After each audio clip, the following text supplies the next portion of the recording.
Hey everyone, it's Luke here from LT Gaming and welcome back to the channel. Space Sim fans gather round. This one has come along quietly, but it's from Shiro Games, the studio behind Wartales and Northgard, and also Dune Spice Wars, a game me and Tom have played a huge amount of together. We had a really great time with that title.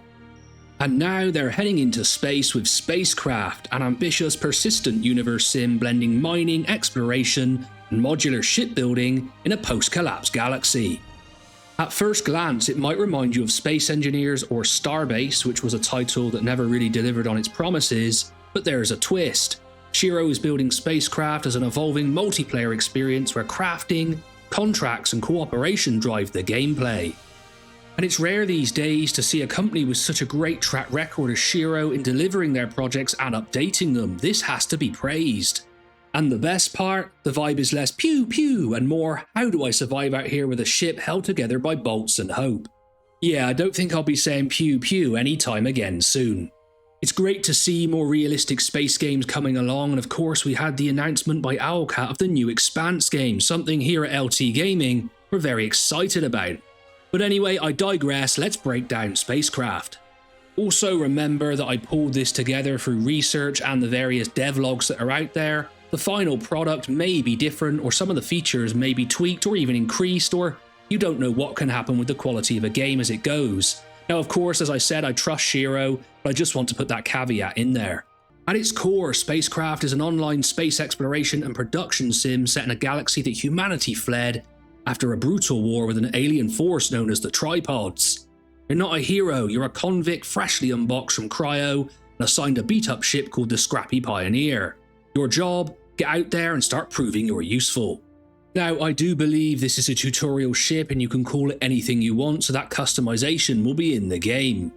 From your first moments aboard Babylon 7, a floating company-run station, you're mining, crafting and trading to stay afloat. The game takes place in a persistent universe where players build bases, form corporations, mine rare materials, and slowly unlock permits that expand what you can do. Now, I know Tom was a big EVE player back in the day. He used to sit in his bedroom listening to all his stories about what was going on in the universe. And this sounds like the type of game he could lose hours to. I think I'm the bigger space gamer these days, but something like this could really bring Tom back in. And unlike most MMOs, SpaceCraft wants to stay personal. No massive raids or overpopulated hubs, just you, your ship, and a growing sense that maybe you can make something out of this exile. This is one of those games that doesn't scream at you, but the systems are sneaky deep. Shiro is building a game where cooperation matters, but it's not just another open world sandbox MMO.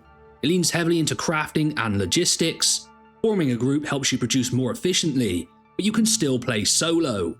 PvP isn't the focus, economic competition is. It seems to be structured smartly. Everything starts small. You begin with no money, a junk tier mining laser and a basic scanner. But as you gather copper and iron, refine your materials and start unlocking permits, things start opening up. New tools, new ships and new modules. In this regard, think Satisfactory meets Star Citizen, but in a more manageable, grounded way and with a strong focus on ship progression and modular building. Based on the latest devlogs, here's what's already taking shape in SpaceCraft. The devlog opens with a detailed tutorial set on Babylon 7, a space station owned by the company. In the current dev version, you're playing as a released conflict employee number 115C, assigned a beat-up ship called the Scrappy Pioneer. This storyline sets the tone, stripped down, corporate-controlled and survival-focused. That said, Shiro has mentioned that character creation is still in development, and they're considering letting players choose different backstories in the future. So while the XCOM narrative frames the tutorial, it might not be the only path once the game launches. From there, the gameplay loop begins. You pilot your ship through an undocking sequence, take full control in space and descend seamlessly to a nearby planet to begin mining. Orientation dynamically adjusts to planetary gravity, creating a smooth transition from orbit to surface. Mining introduces the core mechanics, scanning resource nodes, extracting materials like copper and iron, and managing your ship's tools and battery consumption.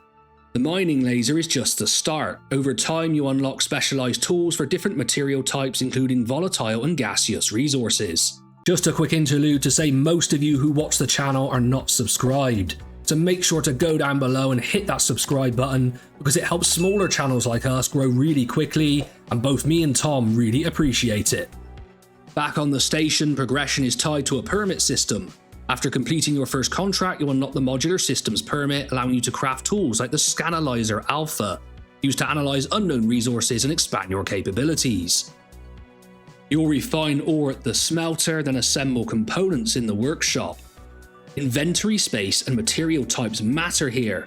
Some forms of raw materials are more space efficient than others, even if they yield less. At the shipyard, you enter a full ship editing interface where you can drag and drop modules onto the hull, affecting performance and available skills. As long as your ship stays within its system support threshold, everything runs smoothly. Overload it and systems start to fail. So far, the example tutorial in the devlog walks you through all of this in a tight immersive loop, flying, mining, crafting and modifying your ship.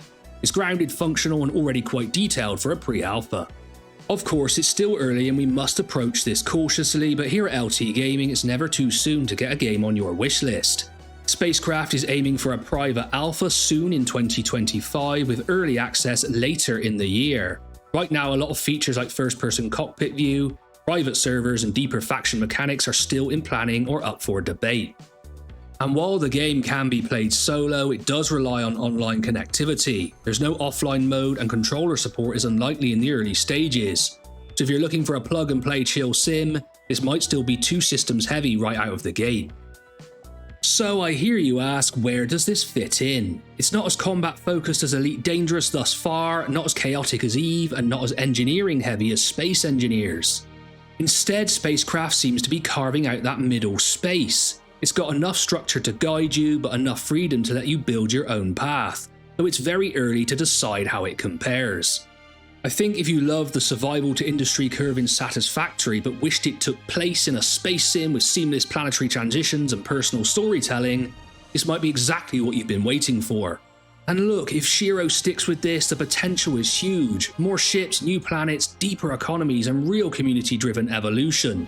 The devs have promised regular updates, but not a grindy live service style feel. Just a world that grows, shaped by player actions. And yes, fleets, larger bases, marketplace hubs, and even quest-specific station floors are all on the roadmap.